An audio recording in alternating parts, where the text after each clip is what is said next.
Estamos estudando mais uma lição, e podemos dizer, uma lição que podemos tirar muitas lições de vida para a nossa vida prática, a nossa caminhada cristã.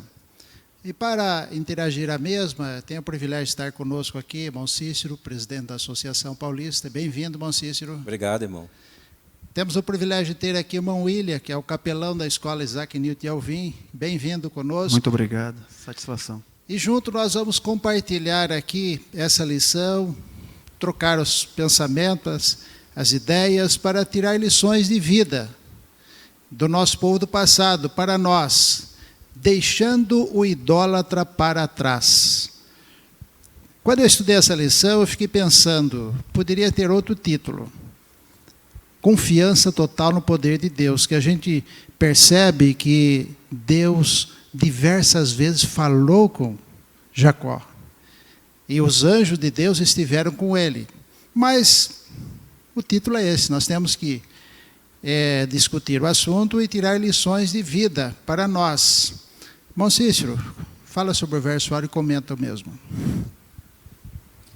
Deixando o idólatra para trás. Se o Deus de meu pai, o Deus de Abraão e o temor de Isaque não fosse por mim, hoje certamente me mandarias embora sem nada. Então aqui foi a expressão de Jacó, como nós vamos ver na lição. Depois que ele... Bom, não vou comentar muito porque já está na pergunta, né? Mas depois que Labão com seus parentes, né, os seus guerreiros, podemos dizer assim, alcançou Jacó, e eles tiveram uma entrevista, então ele disse essas palavras: se não fosse por Deus, se não fosse pelo temor de Jacó, eu estaria aqui sem nada. Nós vamos ver na pergunta, né? Na pergunta nós vamos explicar mais detalhadamente esse detalhe. Irmão William, pensamento aqui, o que o irmão entende é que quem estava dirigindo Jacó em todos os acontecimentos ali junto ao seu sogro, foi enganado, problemas, dificuldades, como ele se sentia Jacó, de acordo com o pensamento? A história da redenção na página 9:1 nos diz: o Senhor teve pena de Jacó, e quando Labão estava para alcançá-lo, recebeu um sonho, para não falar bem nem mal a Jacó. Isto é, não devia forçá-lo a voltar, nem insistir com ele usando adulação e lisonja. Deus estava guiando a vida de Jacó. Em todo o trajeto, é necessário nós recordarmos também, e me veio à mente, pastores, quando eu estudei essa lição, aquele voto que Jacó fez na sua partida. 20 anos antes, não é isso? 20 anos atrás ele falou: se o Senhor for comigo, se o Senhor me guiar, me der pão na minha jornada, me proteger, o Senhor será o meu Deus. Tudo que eu ganhar, eu vou te dar o dízimo. Então, aquele voto que Jacó havia feito 2 décadas atrás, a gente percebe a mão de Deus agora aqui. E a expressão da pena inspirada é até uma expressão de condolência, né? O Senhor teve pena de Jacó. Foram 20 anos de muito sofrimento. Um sogro daquele, eu acho que ninguém quer, não. É interessante que mesmo em nossos erros e mesmo em nossas dificuldades, quando cremos e tememos a Deus, Ele nos guia, né? Isso é confortante para nós, né? Porque pelo engano de Jacó, pela astúcia, pelas dificuldades, a gente podia até pensar: Deus não vai segui-lo. Quantas vezes nós duvidamos como erramos? Dizemos: olha, será que Deus vai dirigir meus passos? Mas Deus esteve sempre ao lado, né? Vamos para o início, a parte de domingo. Tentando deixar Labão. Interessante que era um parente, né? Deveria ser momentos alegres ali, de 20 anos de trabalho e tudo, mas Jacó não estava satisfeito não, né? De que forma Jacó se viu obrigado a deixar Padan-Arã e como Labão reagiu a isso? Irmão William. De uma forma um tanto difícil, nada esperado, muito menos convencional. Jacó conversou com as esposas, com os filhos, com as servas, traçou um plano de fuga. Não foi nada amigável, não foi nada combinado com com os cunhados, com o sogro. Foi um plano de fuga. E dessa forma ele se viu deixando Padã Arã, né? E a reação de Labão foi totalmente hostil. Ele agora tentou parecer como um sogro amigável, um sogro que tinha tratado o genro da melhor forma possível. Não nos esqueçamos também, fazendo um link da lição anterior, que até as próprias filhas tinham desgosto pelo pai. Elas concordaram de pronto. Elas concordaram de pronto. Vamos fugir? Vamos. E Jacó então fugiu. E a reação de Labão foi tão complicada, porque ele só descobriu o plano de fuga 3 dias depois. 3 dias depois que ele descobriu que Jacó tinha fugido. Eu quero só complementar aqui. O final da nota nos diz assim: estava ardendo de ódio, decidido a fazê-los voltar, o que não duvidava poder fazer, visto que seu grupo era muito mais forte. Essa expressão me chamou a atenção, não sei os pastores. Ardendo de ódio. O que é uma pessoa ardendo de ódio? Imagina, a empreitada que Labão fez nessa caçada ao genro e às filhas. Ardendo de ódio. Foi uma reação pesada. Era uma reação de dar medo. A gente percebe que esses 20 anos junto ali de parentesco foi muito desagradável, né? Foi desagradável. Só em desacordo, não tinha harmonia. Porque, imagine bem, as filhas, os netos, o genro, e era parente, Jacó, ardendo de ódio. Era uma circunstância desagradável. Muito difícil. Né? Muito difícil. Muito né? difícil. Talvez o próprio Jacó não pudesse imaginar que encontraria alguém mais enganador do que ele próprio. Pararam para pensar nisso? Muito complicado. Irmãos, você que nos acompanha, que está nos assistindo, algo que me deixou muito pesaroso, muito pensativo. Quantas e quantas vezes Jacó não foi dormir amargurado, ou talvez nem conseguiu dormir, com aquele sogro tão difícil, espezinhando, tornando sua vida amargurada, o enganando, e talvez o pensamento viesse à mente: eu também fui um enganador.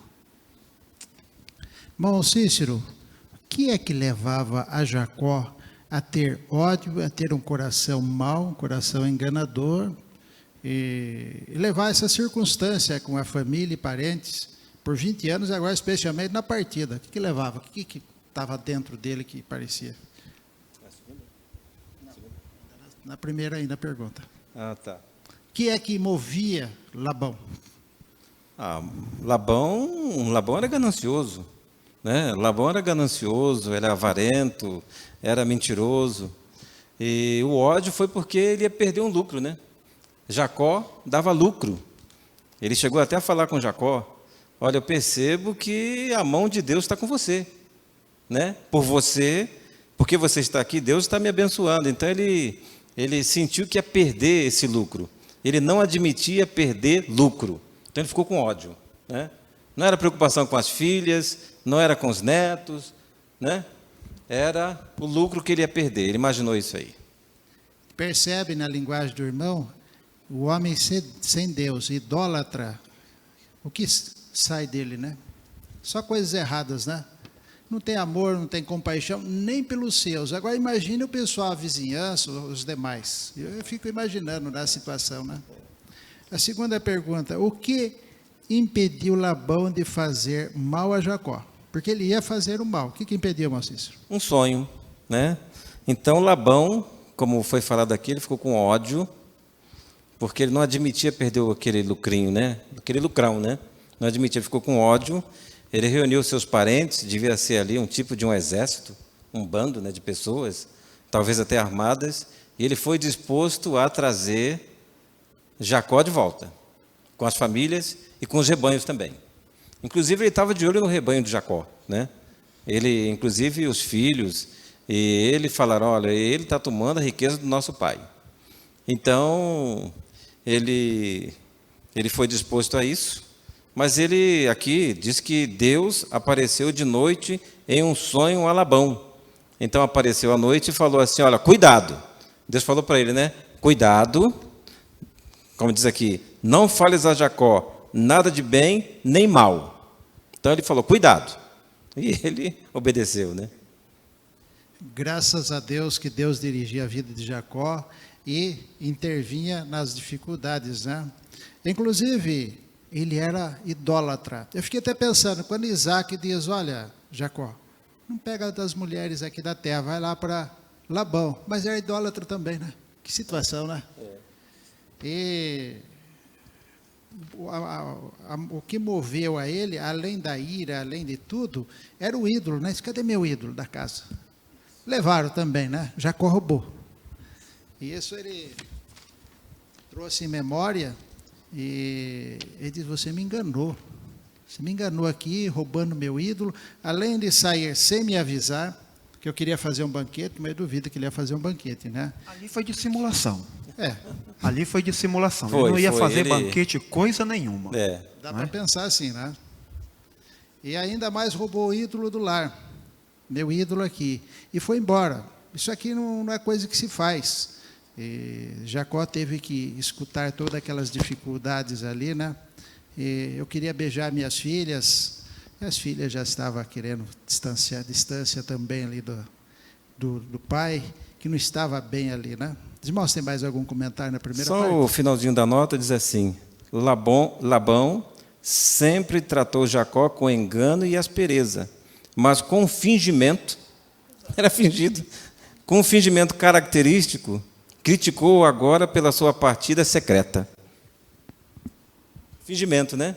Eu queria beijar minhas filhas, eu queria beijar meus filhos, eu queria beijar meus netos, eu queria fazer uma festa. Mentira, né? Um fingimento.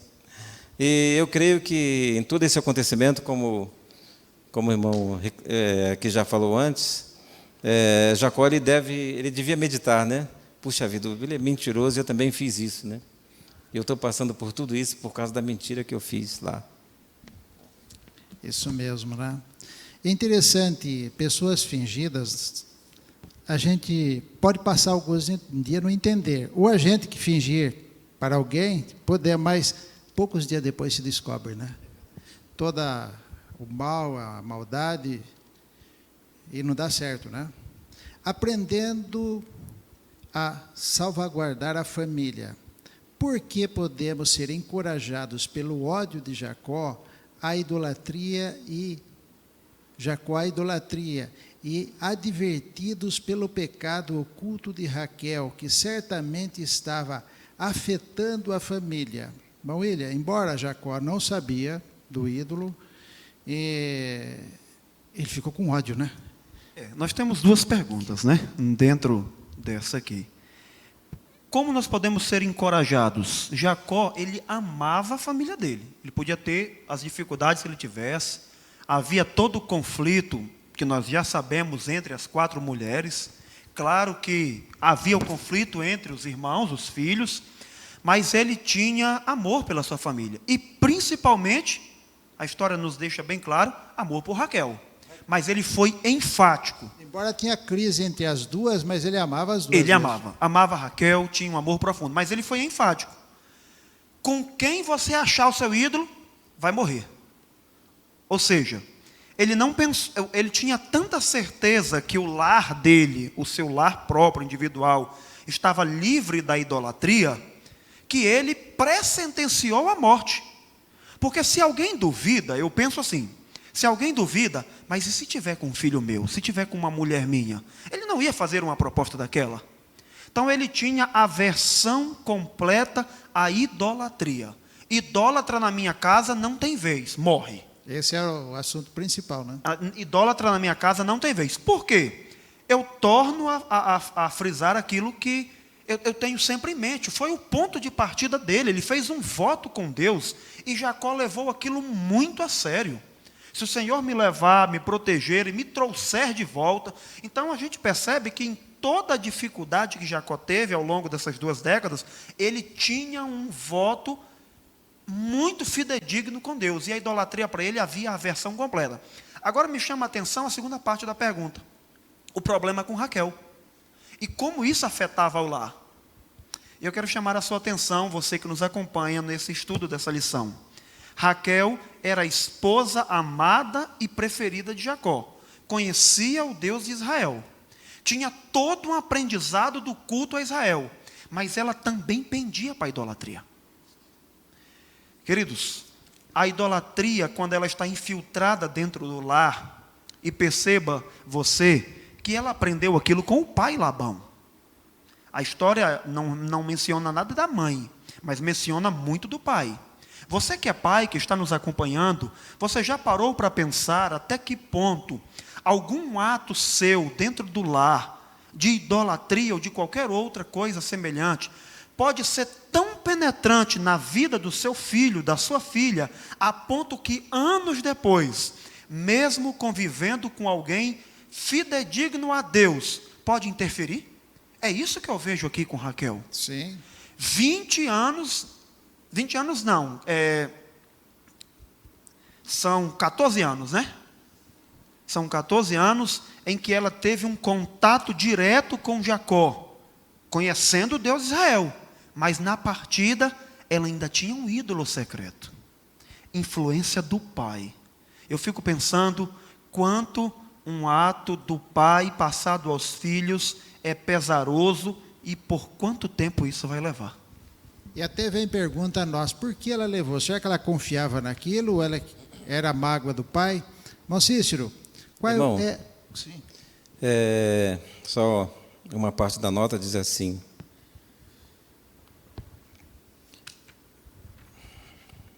vocês não podem praticar uma ação má sem que outros sejam afetados por ela. Ao mesmo tempo em que seu procedimento revela o tipo de material empregado na formação do próprio caráter, também exerce uma poderosa influência sobre os outros. Então a idolatria, ela não prejudica só ao seu possuidor, né? Mas ela também prejudica as pessoas, outras pessoas, uma poderosa influência. Nós até podemos mencionar aqui que o vício é um tipo de idolatria. O vício é um tipo de idolatria, né? Então, a pessoa que tem o vício da bebida, ele prejudica a si, ele prejudica a todo mundo, né? A família toda, a toda a vizinhança, a toda a comunidade. Então, o vício é uma idolatria. O vício, o orgulho, a vaidade são idolatrias. Eu me lembro que uma vez na comportagem, alguém me falou para visitar um homem, né? Alguém me falou assim: visita aquele homem daquela casa. E eu fui lá visitar aquele homem, bati palmas, ele veio me receber. Ele estava sem camisa, e ele estava com aquele aparelho na garganta, né? Traqueostomia é o nome? Isso. É o nome, né? Ele estava com aquele aparelho na garganta, a garganta estava bem escurecida, sem camisa, e eu comecei a conversar com ele. E eu falei para ele sobre o fumo, né? Que era o problema dele. Eu falei a ele sobre o fumo, tratamentos para combater o fumo. Ele falou: olha, é muito interessante, mas o fumo eu não deixo. Eu sei que eu vou morrer, eu sei que eu estou morrendo, mas o fumo eu não deixo. Isso é problema meu, mas não é problema dele só, né? Então ele estava se matando a esposa dele, que devia amá-lo, né? Matando os filhos dele, matando os parentes dele. Então, a pessoa que tem um vício, uma pessoa que tem um tipo de ídolo, ele prejudica não só a si, mas também a outras pessoas. Então, nós temos que orar para vencer qualquer tipo de idolatria, qualquer tipo de vício, né? Eu só queria, poucos segundos a mais, me veio à mente agora ainda um outro pensamento. Labão, idólatra. Raquel tinha essa pendência para a idolatria. Mas um dos textos mais sérios, mais pesados entre os filhos de Jacó, Efraim, está entregue aos ídolos. Entregue aos ídolos. Olha qual geração lá na frente sofreu o mal da idolatria. Então cabe aqui a nossa reflexão, como o pastor Cícero falou, não vai repercutir só em nós. Nunca. Qualquer ato nosso de vício, de idolatria, quando aquilo nos domina, pode alcançar nossos filhos, netos e bisnetos, que foi o caso de Efraim. Efraim estava entregue aos ídolos. Claro que eu estou aqui conjecturando, não quer dizer que foi próprio de Raquel, de Labão, mas há uma sequência familiar dessa pendência à idolatria, que cabe à nossa reflexão para evitarmos o máximo possível qualquer ato assim. Eu tenho, só um minutinho, irmãos, rapidinho. Infelizmente, eu tenho na família uma experiência muito negativa. o meu tio morreu com cirrose hepática. Ele estava tão viciado que a bebida alcoólica que se compra nos bares já não servia mais. Tinha que ser o álcool mesmo. Esse álcool 90 graus, né? Já tinha que ser aquele álcool. E ele morreu assim, morreu novo. E, infelizmente, essa influência, né? Esse efeito se passou na família toda dele. Então, há poucos dias eu perdi um primo com 38 anos, perdi uma prima com 19 anos. Então, dificilmente eles chegam aos 40 anos. Então, o prejuízo foi para ele e agora também para a posteridade dele, né? É terrível. Inclusive, um dos mandamentos, ele diz que o Senhor visita até a terceira e quarta geração. Terceira e quarta geração. Porque, geralmente, esses ídolos, esses costumes errados que viram ídolos, eles acompanham a geração, foi nossos filhos, netos e bisnetos, né? Pergunta B, Jacó fez um resumo aqui do egoísmo de Labão. E ele trouxe em detalhes aqui, né? Ele diz, olha, tenho trabalhado, pode ser que você não entendeu o meu trabalho, mas 20 anos eu trabalhei para você, 14 anos por suas filhas, cuidei do seu gado na geada à noite, no sol escaldante, não deixei perder nenhuma ovelha, quando morria uma ovelha, eu trazia para você, se alguém roubasse, eu repunha essa ovelha, e olha o que eu fiz por você, olha esses 20 anos, o lucro que eu te dei, o que eu te ajudei, o que eu fiz por você.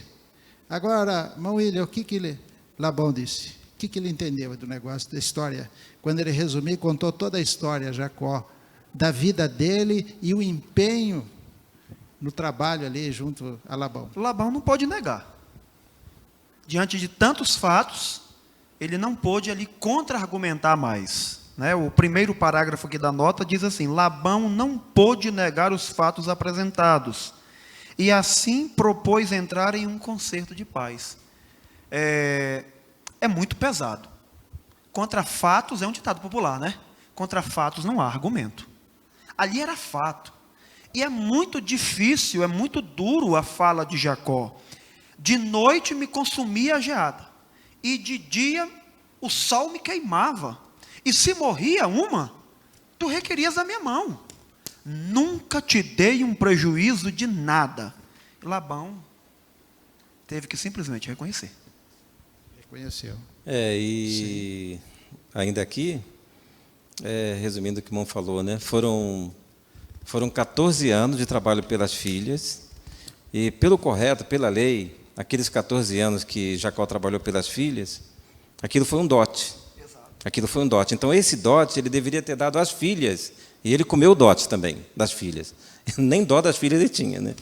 Aí depois ele trabalhou 6 anos, e ele reduziu o salário de Labão 10 vezes, de Jacó. Reduziu o salário dele 10 vezes.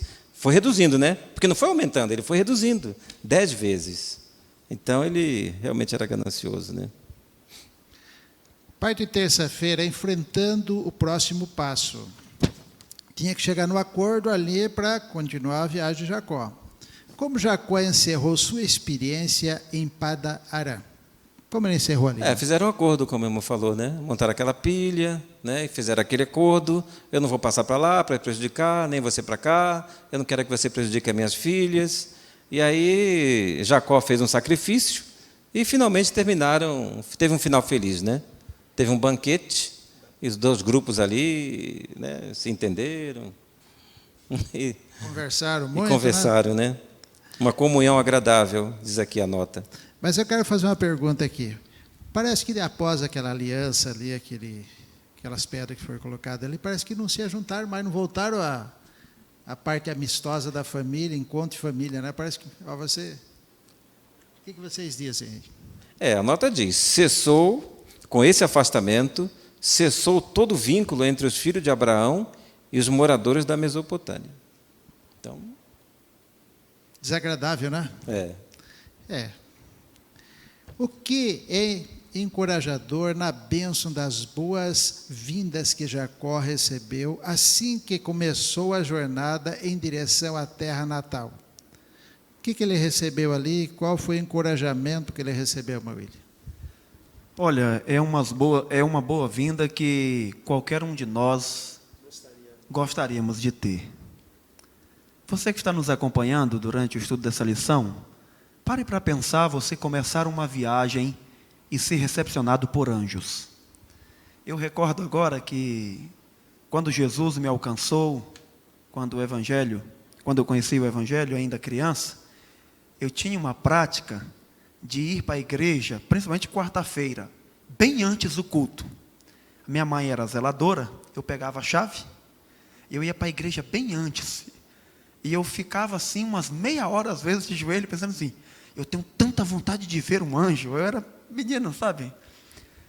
Eu, talvez na minha inocência, sem saber, talvez se eu visse, tomaria um baita susto, né? Mas eu tinha aquela expectativa, assim, eu queria tanto ver um anjo.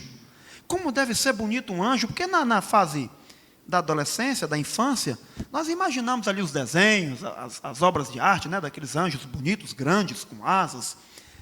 E Jacó teve essa boa-vinda. Ele foi recepcionado por anjos. E os anjos o encorajaram, disseram, olha, Deus é contigo.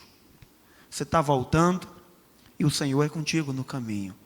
E é muito bonito esse momento, e é encorajador, porque agora ele pôde de fato ter a certeza. E as palavras de Jacó são lindas. Este é o exército de Deus. Não é? O irmão Cícero foi militar, não é isso, irmão Cícero? Então, um exército ali bem perfilado, é uma coisa bonita, né? O 7 de setembro, você ver ali, é algo, eu mesmo tenho uma admiração, porque eu acho bonito a organização. Imagine dos anjos. E Jacó, então, pronunciou isso aí. É o exército de Deus. Uma recepção em tanto. Irmão Cícero, como foi o encorajamento aqui, os anjos? Porque quando ele pensou em sair, o Senhor veio e diz, olha, pode voltar para a terra, que eu serei contigo. Agora veio o exército de anjos junto com ele. Qual foi o encorajamento, dando o link para as palavras do irmão William, que Jacó recebeu para continuar sua viagem de volta? Então, foi essa visão dos anjos, porque os anjos apareceram, e segundo aqui a nota, dava a impressão que os anjos estavam cercando ali a família dele, né? E acompanhando. E estava acompanhando, né? Estava acompanhando junto com ele. Estava seguro, né? Estava seguro, né? E os anjos apareceram, segundo aqui a nota, os anjos apareceram porque Jacó estava com uma consciência muito pesada. Então, ele fazendo uma reflexão em sua própria vida, ele chegou à conclusão que tudo aquilo estava acontecendo por causa dele, por causa do pecado dele, ter enganado o próprio pai. Então, a consciência estava muito pesada. Aí refletiu sobre o tempo que passou com Labão, sendo enganado também pelas mulheres, pelo próprio sogro. Estava com a consciência muito pesada, né? E aí Deus, para dar um conforto a ele, fez com que os anjos aparecessem. E isso ele faz na nossa vida, né? Nós temos a consciência pesada também de muitas coisas, e Deus, de vez em quando... Eu gostaria... De vez em quando não, de vez em sempre, né? De vez em sempre. Ele sempre mostra evidências de que não nos abandonou, que Ele nos ama, Ele quer o nosso bem. É isso que, pastores, eu gostaria que ficasse muito claro para você, para todos que estão acompanhando o estudo dessa lição. Mesmo nos momentos mais difíceis, não perca a certeza de que os anjos de Deus estão com a gente. Salmo 34, 7. O anjo do Senhor acampa-se ao redor dos que o temem e os livra. A inspiração, a serva do Senhor inspirada, nos diz que se pudéssemos ver o ministério dos anjos, as obras dos anjos ao nosso favor, ficaríamos espantados. Então nós não podemos ver, mas eu penso, e eu creio nisso, que uma comunhão vital com Deus é possível sentir. Quantas vezes, quem sabe, aí você que está do outro lado, os irmãos têm experiências dos anjos de Deus salvaguardando. E isso é muito real na vida daquele que teme a Deus. Eu me lembro de uma experiência, eu morava em Belém do Pará por muitos anos, e há uma avenida em Belém chamada 13 de Maio, ela é muito estreita, uma via de mão única só de um carro mesmo, tão estreitinha que ela é. Ela é no centro da cidade. E eu tinha atravessado a praça 7 de setembro, todo descuidado. E simplesmente pus o pé na pista. A única coisa que eu senti foi uma mão que pegou no meu braço e me empurrou de uma força total que eu me vi no outro lado da rua. Quando eu me vi no outro lado da rua, o carro buzinou forte, as pessoas, nossa, aquele susto. E eu procurei quem me empurrou. Falei, porque um empurrão desse aqui, eu vim parar do outro lado. E eu fiquei, olhava. E eu perguntei para uma moça na loja do outro lado, falei, quem me empurrou? Porque esse carro ia me atropelar. Ela falou, não, você pulou. Eu falei, não pulei, eu fui empurrado. Eu guardo isso com uma recordação, assim, da proteção de Deus. Se nós pudéssemos ver, eu fiquei alguns instantes parado ali no outro lado da rua pensando. Falei, meu Deus, eu fiquei com aquilo na cabeça, será que foi um anjo que me empurrou? Porque eu estava tão descuidado, eu não sei, eu não tenho certeza, mas eu tenho esse pensamento. Eu estava tão descuidado, possivelmente eu seria atropelado pela velocidade que o carro passou e a buzina que ele deu. E não tinha ninguém, eu só senti um empurrão. E nós podemos perceber os cuidados de Deus na nossa vida, sempre. E um texto que eu acho muito lindo, se você puder depois procurar esse texto, está na página 305 do livro Educação. É o último parágrafo do livro Educação.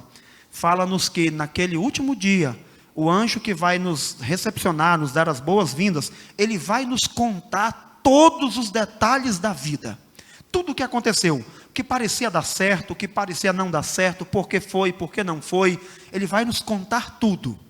Você tem um anjo de Deus ao seu lado, mas é preciso temer ao Senhor, porque o texto bíblico diz, o anjo do Senhor acampa-se ao redor dos que o temem e o livra. Não é assim também, fazendo a vida de qualquer jeito, que o anjo de Deus vai estar ali, né? É o propósito de Deus que diariamente nós tenhamos uma Betel e uma Manaim, não é assim? Quando a gente faz o culto da manhã e suplica as bênçãos de Deus, o Senhor nos dirige, o Senhor nos ensina em nosso trabalho, em todas as coisas, os anjos de Deus estão ao nosso lado. E podemos viver um dia cheio de luz. Esse é o propósito do céu. E quando terminarmos a nossa jornada e estivermos lá com Jesus, Ele vai contar a história, as bênçãos que Ele nos deu, né? Mas hoje, como Deus dirigia a Jacó para a sua terra natal, Deus quer nos dirigir com a companhia celeste, o exército de anjos e a companhia do Senhor. Isso é muito bom para nós, né? E eu falo para você, querido ouvinte, querido irmão, Deus manda os anjos e a bênção celeste diariamente. Pensa nisso. Como nós somos abençoados por Deus, a caminho da Canaã celestial. A parte quarta-feira, motivo de preocupação. Que sábia preocupação Jacó tomou em favor de sua segurança. Ele ia a caminho, ia encontrar com seu irmão, ver seu pai, e ele tomou uma precaução ali. Qual foi, irmão Cícero?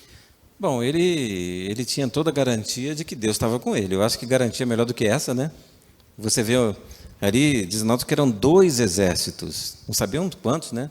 Mas aqui 2, a nota diz, né? Eram 2 exércitos de anjos.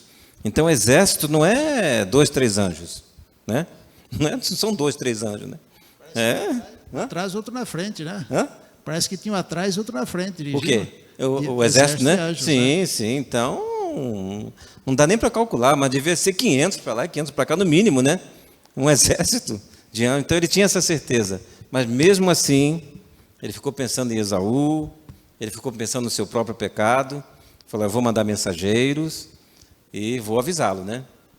Eu vou mandar mensageiros, vou avisar. E ele determinou as palavras que os mensageiros iam falar. Falou, vocês vão chegar lá e vocês vão falar assim, né?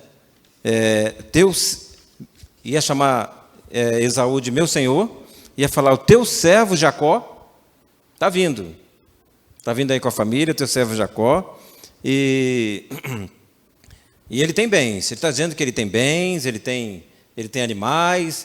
Em outras palavras, olha, o teu servo está vindo e ele é rico, não precisa de nada de você, né? Era isso mesmo. Jacó, ele intentou ali, a lição que fica aqui, Jacó foi muito inteligente. Quando ele diz, fala a ele, o chama de meu senhor, que o teu servo está vindo. Ele queria tirar a impressão da mente de Esaú, as palavras que Esaú tinha desde o nascimento. O mais novo servirá. Não, o mais novo vai mandar no mais velho. E o mais velho servirá ao mais novo. Então, Esaú cresceu com essa memória. O que é que ele faz? Ele fala, chama ele de meu senhor, que já quebra esse estigma, já quebra esse pensamento. E outra coisa, diz que eu tenho muitos bens e ainda estou mandando um presente. Qual era o pensamento ali também? Se ele estiver achando que eu estou voltando para requerer a minha primogenitura, eu não quero. Ganhar o coração de Esaú. Eu não quero. Eu sou muito rico também, eu tenho muitos bens. Jacó foi muito inteligente. Foi. Já foi muito inteligente. Ou seja, todo aquele fator histórico da bênção, da mãe, o mais novo vai dominar o mais velho, ele quebrou tudo aquilo ali, olha, o chama de meu senhor, diz que eu sou servo, para ver se apazigua. Porque Jacó sabia quais eram as características de Esaú: homem do campo, da caça, forte, impetuoso, e Jacó, não é?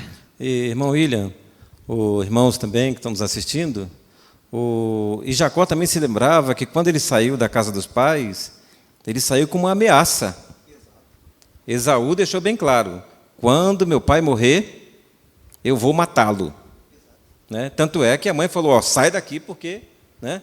Agora o pai não tinha morrido ainda, né? Pois é, não tinha morrido ainda.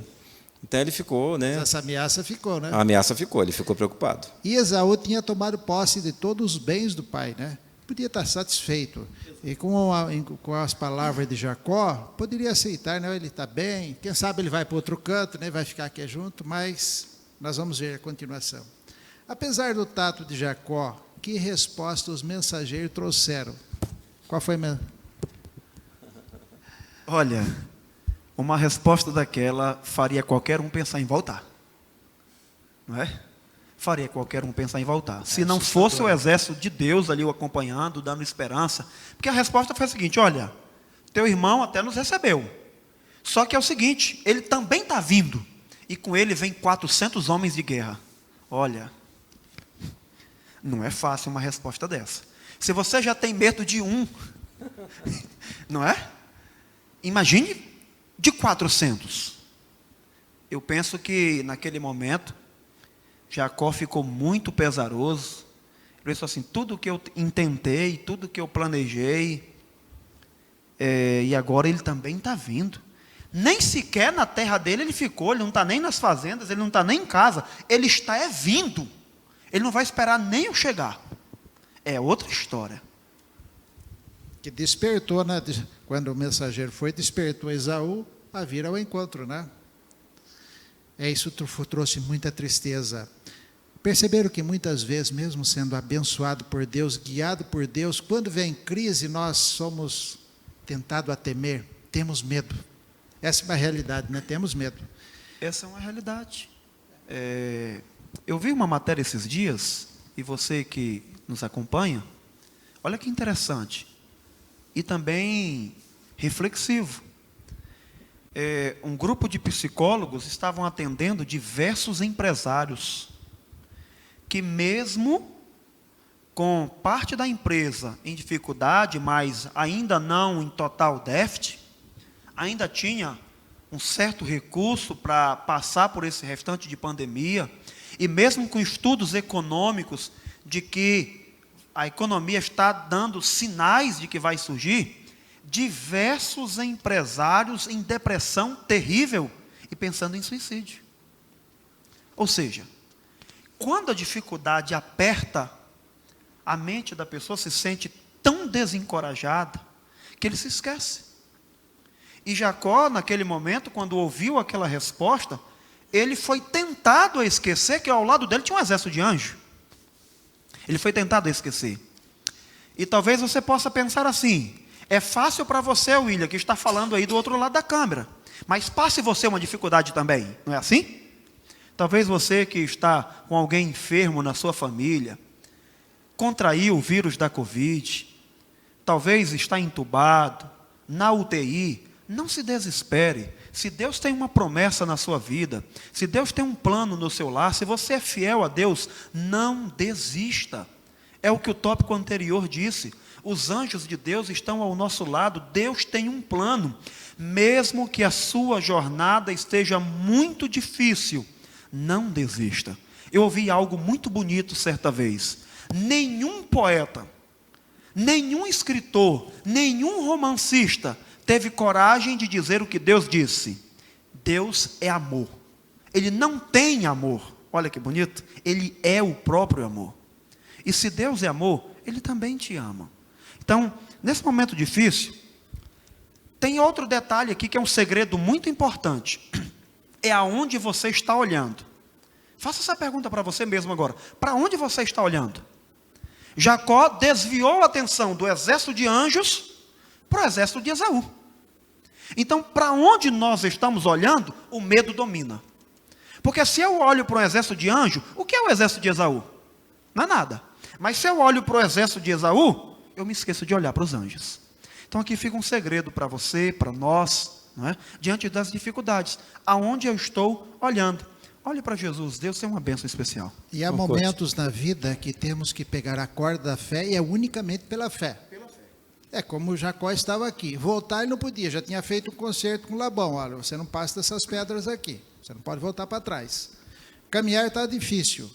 Aí, é interessante que nós também, como o irmão William estava dizendo, nós fazemos nosso projeto. Ele fez um projeto aqui, né? Por que eu vou fazer aqui? Diante dessa crise, se o exército está dirigindo, devia suplicar a Deus, o que eu faço agora?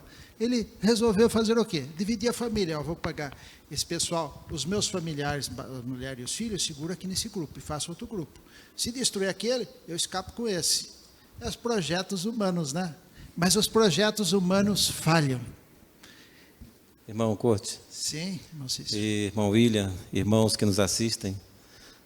Também está escrito que muitas vezes nós desanimamos, ficamos desesperados pela circunstância, pelos problemas que nós enfrentamos, porque nós esquecemos das promessas da palavra de Deus. E nós esquecemos por quê? Porque nós não estamos fazendo uso dela, né? Então, uma das ferramentas para vencer o desânimo, o desespero, aquela desconfiança que Deus nos ama, uma das ferramentas para tirar tudo isso é o estudo da palavra de Deus. É por isso que nós temos que separar tempo, né? Separar tempo e estudar a nossa Bíblia. O recomendável seria 1 hora por dia. Mas se você não pode, se você não está conseguindo, pelo menos algum tempo, né? Meia hora, 20 minutos, mas não deixemos de ler a palavra de Deus. Ali nós vamos encontrar promessas que vão nos fortalecer. Uma delas é aquela, né? Se Deus é por nós, quem será contra nós? Né? Mas nós humanos somos falhos. Eu estava lendo a história de Elias.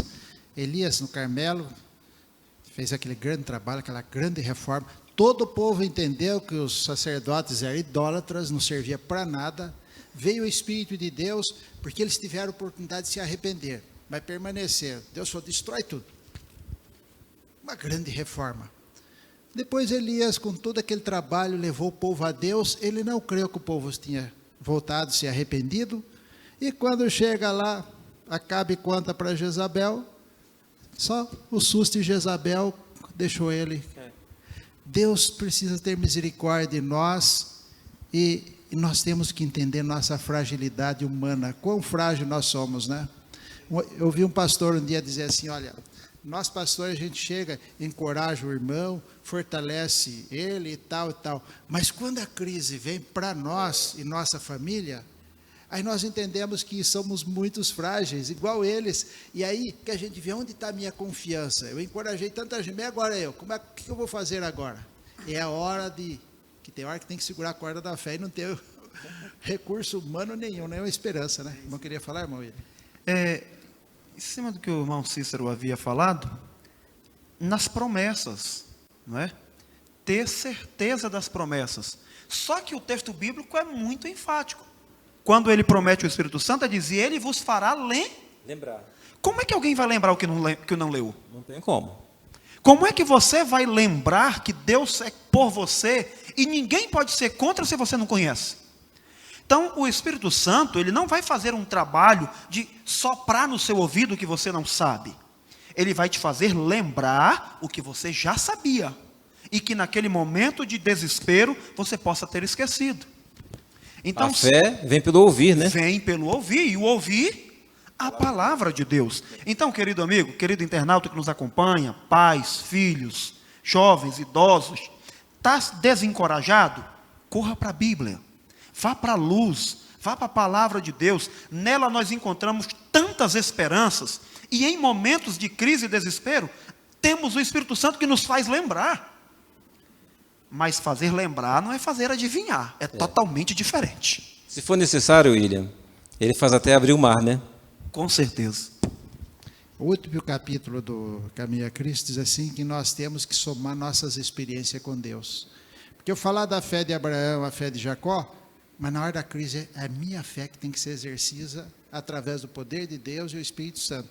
E as experiências que nós alcançamos com Deus, ela nos ajuda.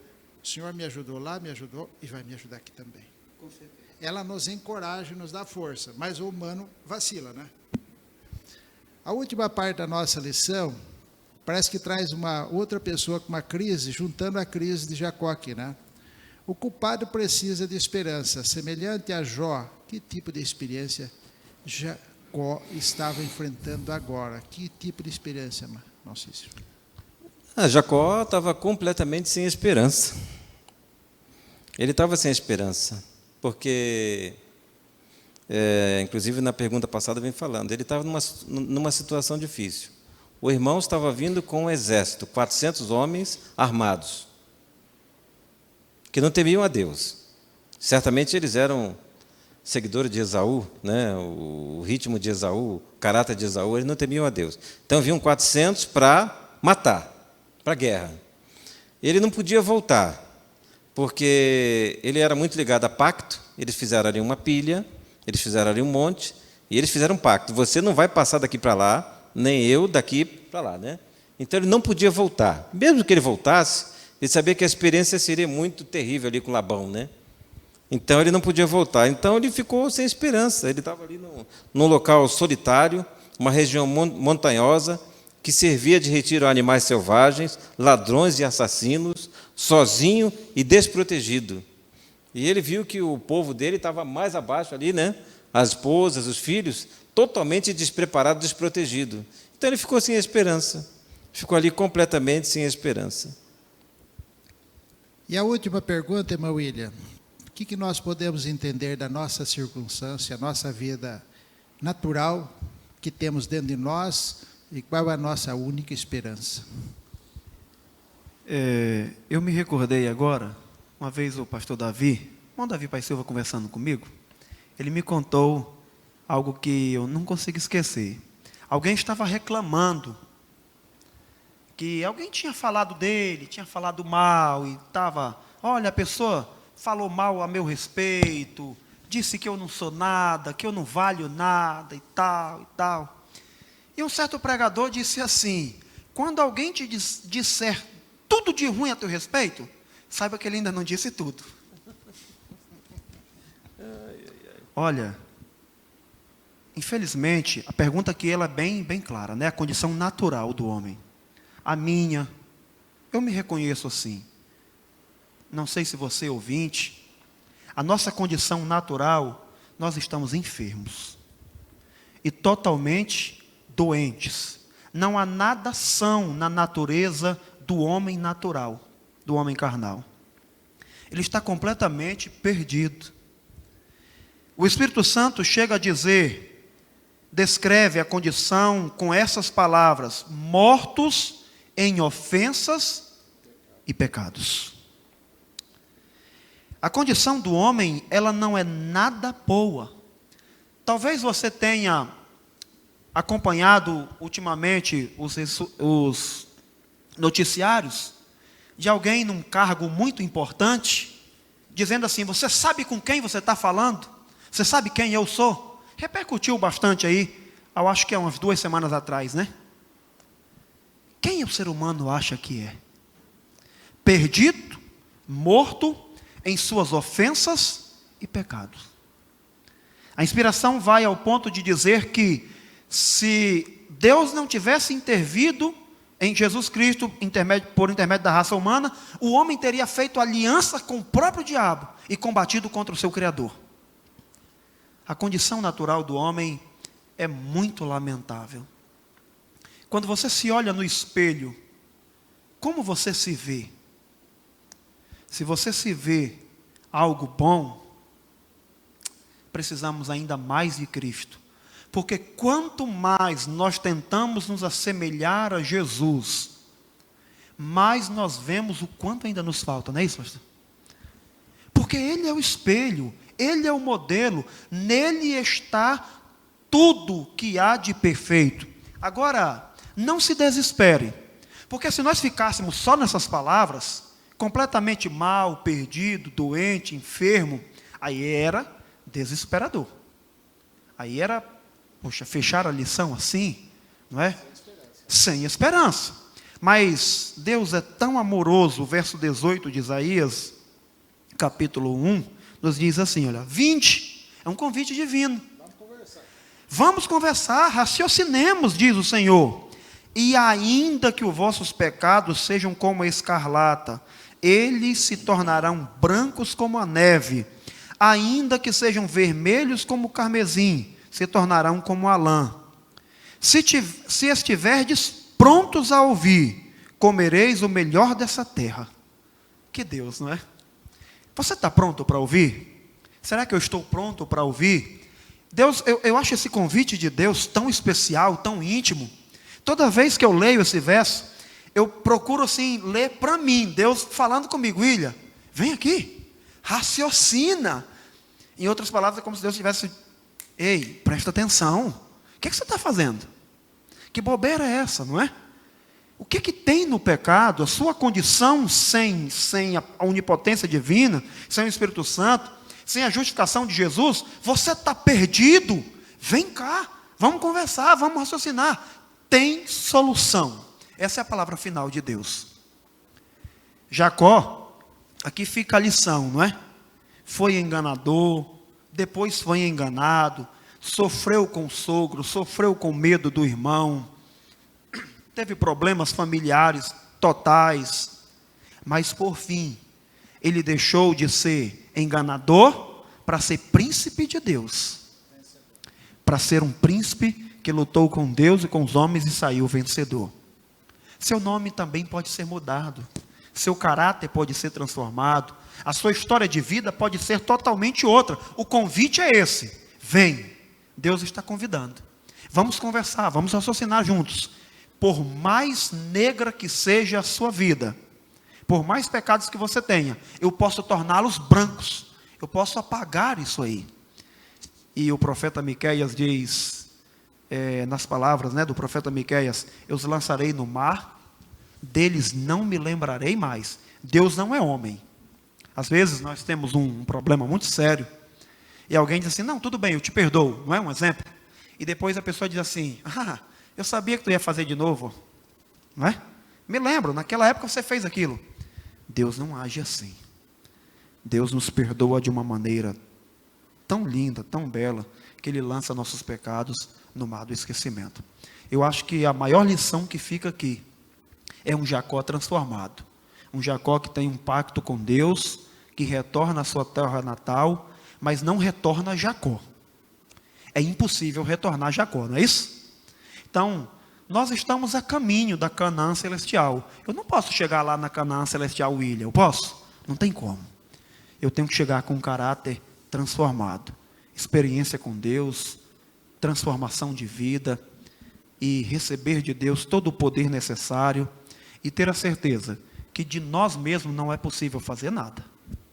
Mas em Deus nós temos tudo. Deus também nos chamou da idolatria, dos costumes, dos pecados desse mundo, como o irmão disse, para a Canaã celestial. Estamos a caminho para a nossa herança eterna, qual Deus prometeu para nós, né? E a única esperança, como foi dito, é o nosso Salvador Jesus. Ele viveu como homem, vida perfeita, é o modelo para nós, e como Deus dá poder para nós vencermos tudo. Nele tudo podemos. Mocício, dá a última mensagem para nossos queridos Eu acho que irmãos. foi bem comentado, né? O irmão William aqui explicou bem detalhado. Mas eu só queria resumir dizendo que nós precisamos, para ser transformados, nós precisamos reconhecer que nós somos pecadores. Nós temos que reconhecer. Jesus quer isso, né? Deus quer isso, quer que a gente reconheça, quer que nós reconheçamos que nós somos pecadores. Quando nós de coração reconhecermos que nós somos grandes pecadores, nós também vamos reconhecer que nós temos um grande Salvador que está trabalhando para a nossa felicidade. Amém. Terminamos a nossa lição. Irmão Cícero, muito obrigado pela cooperação. Eu que agradeço, irmão. Muito obrigado pela cooperação. Eu que agradeço.